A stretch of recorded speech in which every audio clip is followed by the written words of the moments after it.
Speaking of sunugan, yung mga sinasama daw na ito sa sunugan, ang lalakas tumibog.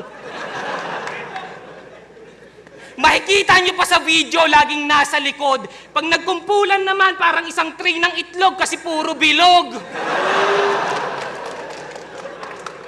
O, ang tataba ng tropa na ito. Yung mga bilbil nakakagigil. Pero ang titibay, walang iwanan hanggang bumilog. Ganon ang circle.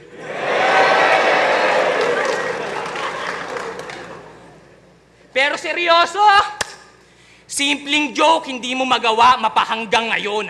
Mga bara na ginugel, puro lang yan ganon. Sa kagustuhan na sumikat sa sistema, lamon. Oo, para lang kuminang nagpabalot sa chrome. Ngayon sige, bumitaw ka na. I-deliver mo ng may diin. Lagyan mo na rin ng English term para magmukha kang magaling.